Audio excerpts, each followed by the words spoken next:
Okay, so this is our section in DSM-5TR titled Culture and Psychiatric Diagnosis.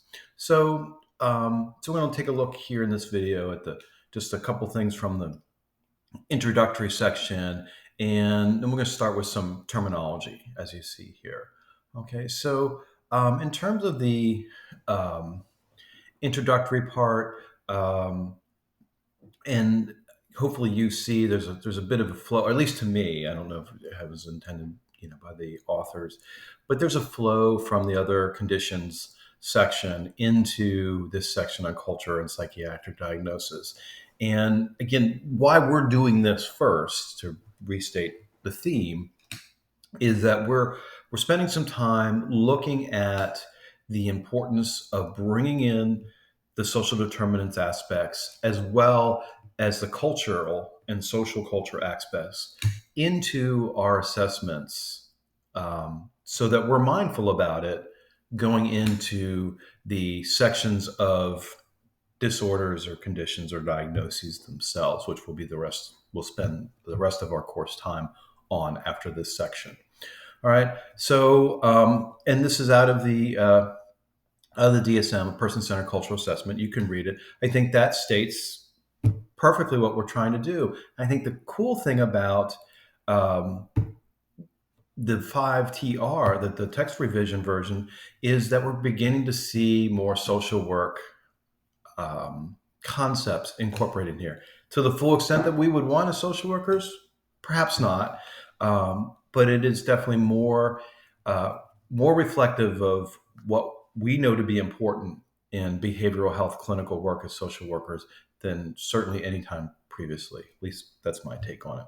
All right. So now I recognize that we're seeing some of the same terms again. So you can think of this as a bit of a reinforcement that, in terms of the definitions, the terms of culture, cultural concepts of distress, and race, and even ethnicity. Although I don't think specifically we looked at ethnicity as the DSM defines it previously. So recognizing that some of these, like, okay, we've touched on these as DSM terms already. Let me just revisit that real quickly.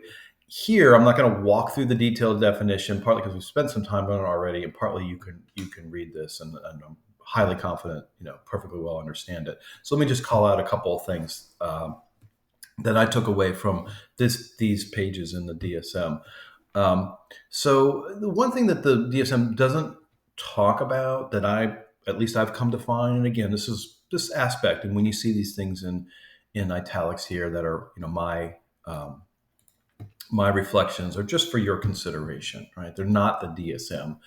They're just my reflections. They're up for to add some context for you as you evaluate the content. So I think one of the things that the DSM doesn't really touch on, at least so far, is the impact of media. And so it does talk about people being exposed to multiple cultural contexts, but because of media and the internet-driven media, that exists, and cultural exposure happens on a much larger scale than before the internet, at least in my in my view. I think the other aspect of that, as I'm rereading that, is while there can be some good potentially that comes out of more broader cultural exposure, multiple cultural exposure through the internet and internet-driven media, there's also the opportunity for slanted and stereotyped versions of culture that are not real, but rather, like I said, stereotyped versions of culture that can reinforce bias. So that's another dynamic here, just to keep in the back of our minds. To me, anyway, that's not spelled out in the DSM. The other thing that I wanted to mention on that, and I think I'll pause. I'll make this a two-parter, so I'm trying to keep the video clips on the shorter end. Is that, and the DSM touches on this here, right? Much of culture, values, and assumptions that remain implicit or presumed, so it may be difficult for individuals to describe. I've definitely seen that too.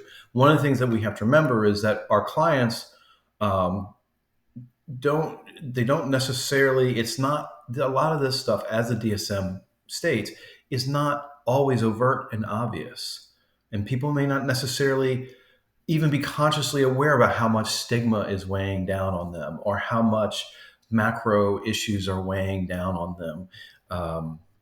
Or other social circumstances, and they may have difficulty describing it.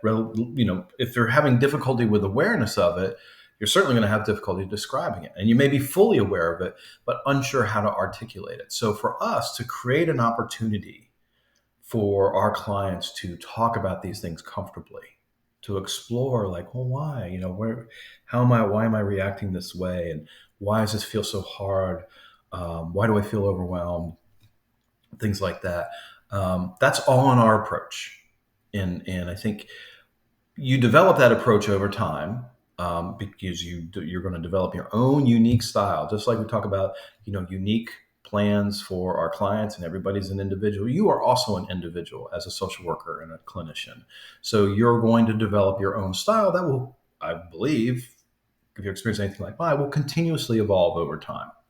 So I just offer to you that that's just something to keep in the back of your mind, that part of it is about creating an opportunity for your clients to comfortably describe what's happening. And sometimes, a lot about therapy is discovery, right? I mean, helping clients sort of find their way to, like, oh, that's why that is. So anyway, so I'm going to pause there, and I'll just quickly touch on race and ethnicity as the DSM describes it in this context, in a little part 2 of this video. Okay.